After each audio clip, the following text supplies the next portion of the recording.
Earl Donner broke the rules only once in 22 years of driving the night bus. It cost him $20 he couldn't afford, risked his job, and changed 2 lives forever. But on that rain-soaked November night at 11:47 p.m., he didn't know any of that yet. Welcome to Acts of Kindness Stories, where real kindness writes the best stories. The city of Tacoma was quiet that night. Rain whispered across the empty streets, pooling beneath the flicker of street lamps that hummed against the wind. It was nearing midnight when Earl Donner, age 58, steered his Route 14 city bus through the industrial district. Earl had driven the night shift for 22 years. He liked the quiet hours, the kind when the world finally loosened its grip. People saw a bus driver. What they didn't see was a man who once dreamed of being a carpenter, a man who found peace in the hum of an engine and the rhythm of rain. He lived alone in a small rented duplex in South Tacoma. No wife, no children, just old photographs tucked inside his wallet and the ache of a life that hadn't gone as planned. So he never complained. He had rules he lived by: be fair, be kind, keep the bus running on time. That night, as the rain thickened and fog kissed the windshield, he whispered to himself, "Another night, another route. Keep it steady, Earl." He didn't know it yet, but this would be the ride he'd remember for the rest of his life. It was 11:47 p.m. when Earl saw him. A young man stood alone at the corner bus stop, soaked to the bone, shivering in a worn denim jacket. In his arms he carried a grocery bag that was falling apart from the rain. Earl slowed the bus and opened the doors. The boy hesitated, then climbed aboard. His shoes left a trail of water across the aisle. "Evenin', son," Earl said, voice rough but kind. "Evenin'," the young man replied softly. He reached for his pocket, then froze. I don't have enough for the fare," he murmured. "I thought I did." Earl studied him. Couldn't be more than 22. The bag he clutched had a half loaf of bread, baby formula, and a can of soup inside. Earl exhaled and pressed the fare button himself. "Don't worry about it," he said. "The rain's already charged you enough." The boy looked up, startled. "Thank you, sir. I can pay you back tomorrow, I promise." Earl shook his head. "Just take a seat. Nobody's keeping count tonight." The bus rolled forward. Streetlights stretched long across the wet pavement. After a few minutes, the boy spoke again, his voice barely above the hum of the tires. "My name's Caleb Reese. I just got off work at the freight docks. My wife's waiting with our baby, he's been sick. I missed the last bus, but I can't afford a taxi." Earl kept his eyes on the road. "Where's home?" "Harbor Street. About 2 miles past the terminal."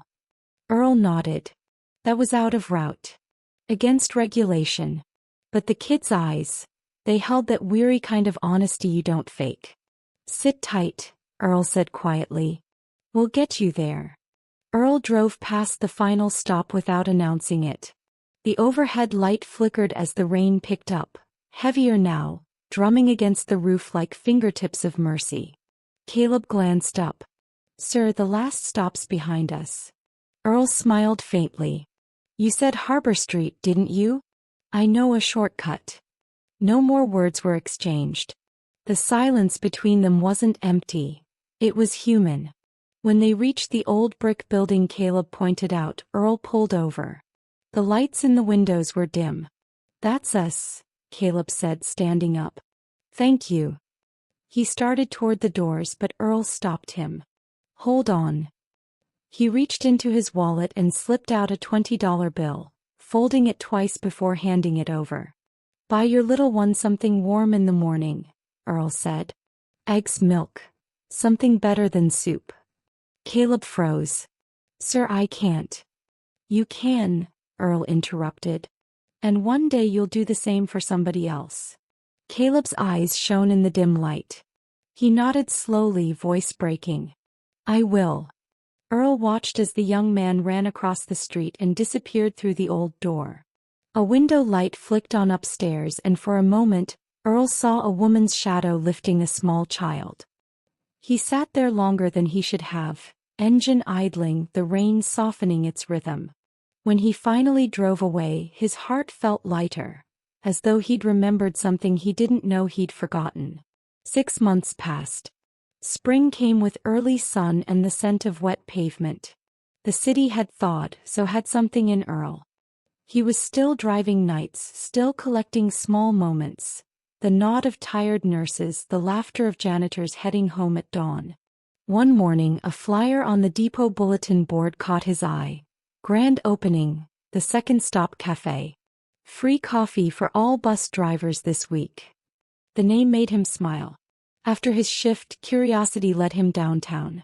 The cafe sat on Main Street, tucked between a laundromat and a bookstore. Warm light spilled from the windows, and the smell of roasted beans and cinnamon hung in the air. Earl pushed open the door. A bell rang. Behind the counter stood a familiar face. Caleb Reese looked older, steadier, but the same hope lived in his eyes. "Sir," he said, breaking into a grin. "You're really here." Earl blinked in surprise.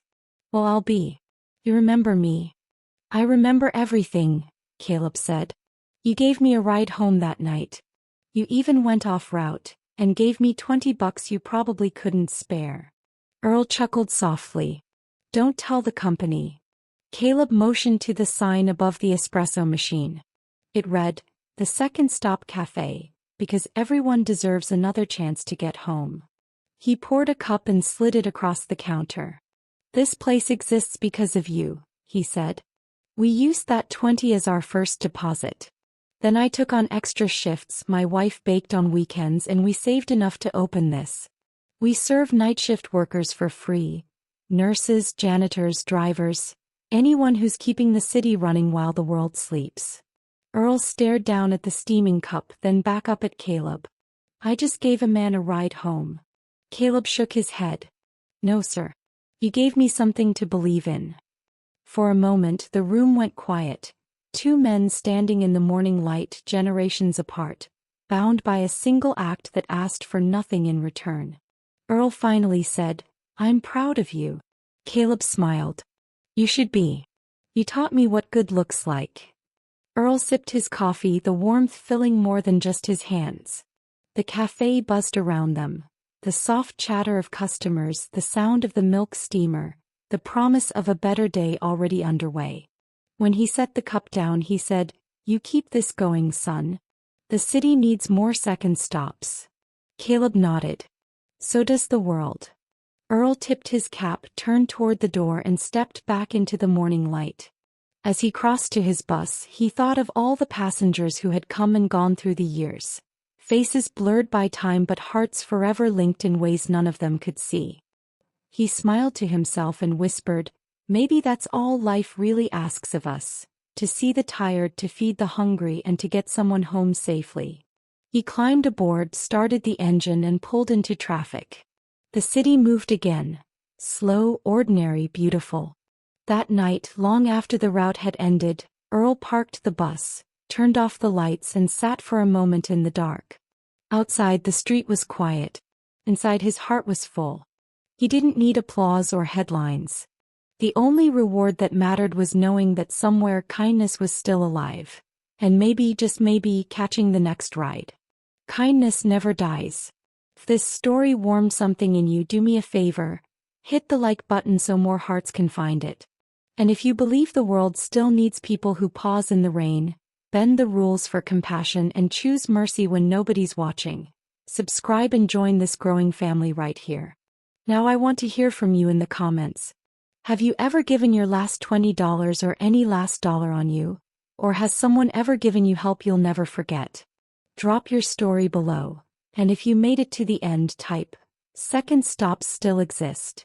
Share this with someone who's been carrying life quietly. Because kindness doesn't always look like grand gestures. Sometimes it's a warm ride home. Thank you for being here, and I'll see you in the next story.